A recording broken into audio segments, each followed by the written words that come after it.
Been up? Yeah. You seen this? Oh, this, I read it this morning. It makes me sick. You know, Alec McIntyre is nothing but a self-serving thief. He's only been working in enchantment for a few months. He moves very fast. He waited until Erica was at her most vulnerable spot, and then pow! A man like that cannot be trusted. Oh, he'll do anything to get what he wants. And that's what scares me. Now that he wants Jamal, he's going to fight hard and dirty to get him. No. Jamal is part of our family, and there is no way in hell that that man is ever going to take him away from us. Ow! I feel good. Da-na-na-na-na-na. I knew that I would. Da-na-na-na-na-na.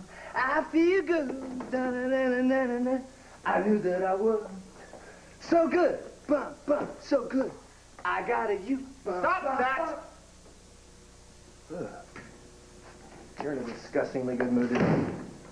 Where's your mousy little sidekick? She'll be back later. Have a seat, Thaddeus. You picked a perfect time for a social call, just what the doctor ordered. A mastermind at engineering the impossible. Who said anything about a social call? Business. What, you want Dixie followed? No. I want you to do some research for me. I want you to dig up everything you possibly can on somebody who may already be following Dixie.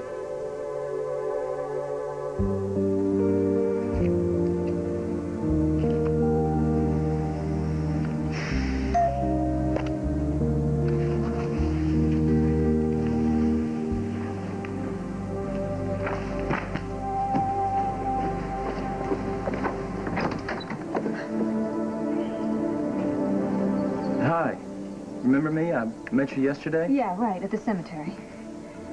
How did you find out where I live? What do you want from me?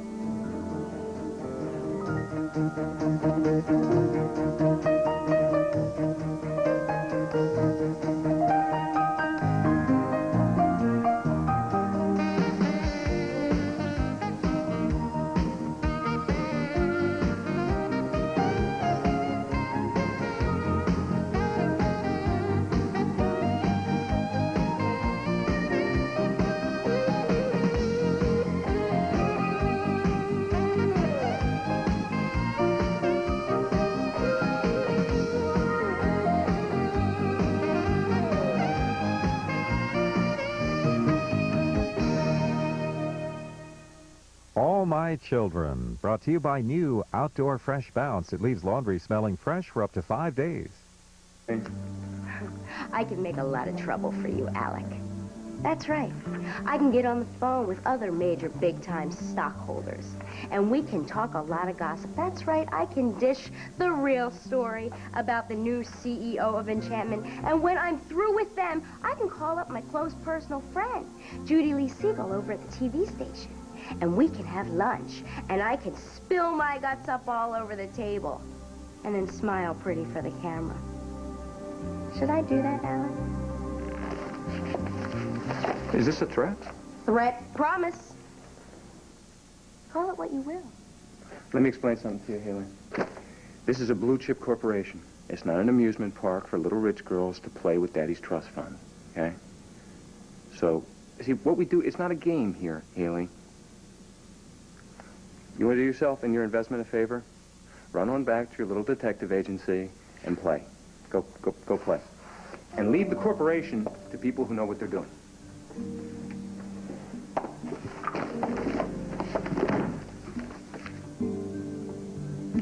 Hayley? Since you seem so sure that you know the methods I use to get where I am, I would think you'd be smart enough to know to get out. Fast. Because I don't allow anyone or anything to get in the way of what I want.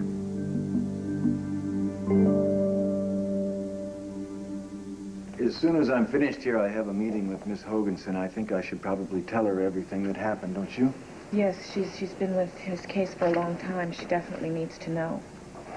I mean, after what Alec did to Erica at Enchantment, I think we'd better be prepared for the worst. Well, we have to strike first. That's a good idea. Put the state on alert. Let him know that the biological father is back in the picture, but that Jamal's best interests still lie with us. No question about it. So what do we got to do? We got to We gotta explain to them what kind of a man Alec McIntyre is. He's selfish, he's greedy. Oh, for crying out loud, he's unfit to be a parent. He looks at Jamal like another piece of property that he's just discovered he owns. Any legal maneuver that we can pull to slow him down is going to be the best thing we can do. Honey, we gotta stop him from taking our son. Livia, what do you... Help me out. You're supposed to rest. I know. Come on, you have not been discharged from the hospital, care. Livia. Look, sweetheart, I can talk to Miss Hudson. I know you can, but I can't sit here and think maybe he'll go to our house and pull Jamal away. You think I could lie in a hospital bed? No, I can't, so help me. What about your back? I'll grin and bear it. I can't just take this blow lying down. Please get me my clothes.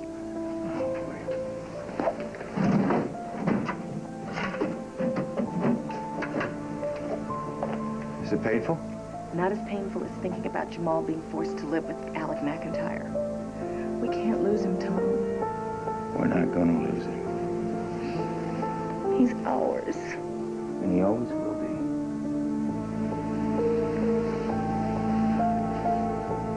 Alec is gonna fight hard and dirty. You let him try and he's gonna learn. When it comes to family, nobody fights harder than we do.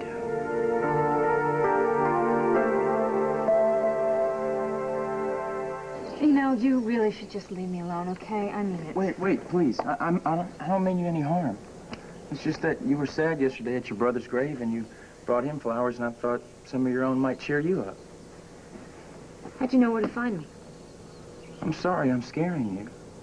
And I guess I can see why, a stranger in town, but after I met you yesterday, I got a job over at the Cluck Cluck Chicken Shack. You're kidding. No. And there's a picture of you on the wall, so I asked Mrs. Cortlandt and put two and two together, and this morning while I was walking in the woods, and I found these early morning flowers, and I guess the real florists might call them weeds, but I call them the prettiest flowers that grow in the spring. I thought of you.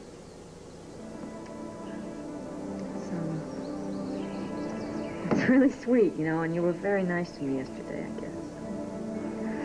Oh, what the heck. Come in. You sure it's okay? Oh, yeah. Thank you. I guess if you're working for Uncle Cortlandt, that means your family.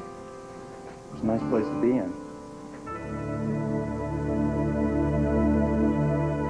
I mean it. Everything you can. City, state, federal, even automobile records. And while you're at it, I want you to look into Social Security, workman's comp, bankruptcy. Whoa. Want me to dig up a third-grade Sunday school teacher, too? If you have to. Passport, military records, IRS. Let me get something straight, okay? So far, all this Del Henry guy has done has knocked over a flower pot on Dixie's porch and gotten a job at the chicken shack. Right? He's shown no threats. He's made no threats, shown no unusual interest. What do you call being caught red-handed with the photograph, huh? Coincidence? Yeah, maybe it's coincidence. Or curiosity. I'd certainly rather look at a picture of Dixie than a bucket of raw chicken parts. Whoa, whoa, whoa. Are you saying there's something wrong with my money, Charles? What about the milkman, Tad? He's got a crush on Dixie. Should I investigate him, too? You know, just for the record, considering your family, I'm not thrilled with your attitude. Look, okay, I admit it. Dixie has attracted more than her share of demented admirers, present company excluded. You can't be too careful when it comes to people you love, but you gotta have more to go on here than a flower pot and a drawl that grates on your nerves. I've got instincts, Charles. Razor-sharp instincts. I am not paranoid. Okay, you're suspicious. Who wouldn't be, man? You're stressed to the max. Look, you and Dixie got a chance at a real life. Now, why don't you put your feet up, man? Enjoy yourself. Kick back. Let this poor schnook fry his chicken in peace. In peace. With Palmer and Opal. That's his problem. And look, if he runs into Dixie in a mall or something, do yourself and everybody else a favor. Don't punch his lights out. Well, I hate to say it, but you make a modicum of sense. All right, I'll take it easy for now. Mark my words, if I find out this guy has got a sketch of Dixie in his closet, or doesn't know how to read or write, I'll be back.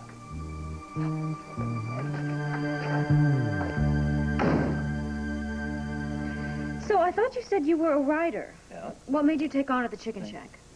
Well, only about 2% of the writers actually support themselves writing. I read that someplace. Shaq was looking for help. I was lucky. Lucky?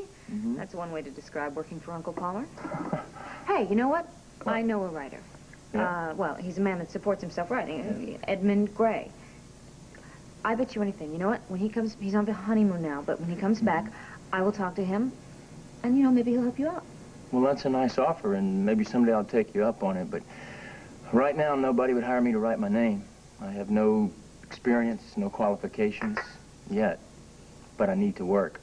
And it's not for the satisfaction of doing an honest day's labor. I need the paycheck.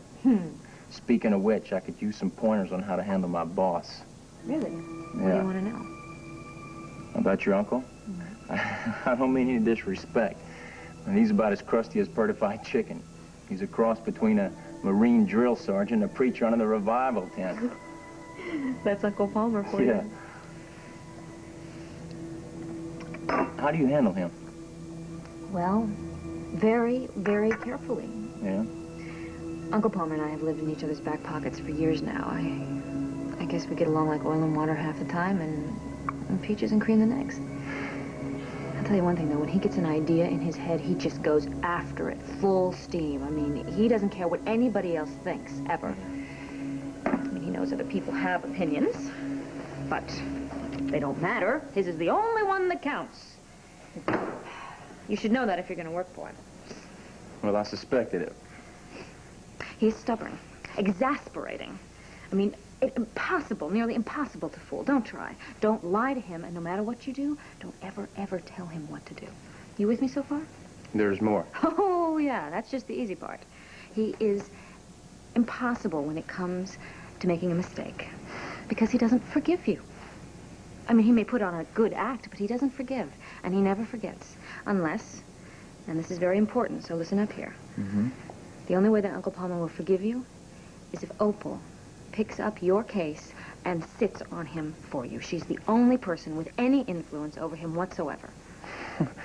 Well, it's a good thing we're frying chicken and not running the government or playing on Wall Street. Yeah, exactly. You have put your finger on it. Because whether it's stock options or drumsticks, Uncle Palmer always has to do things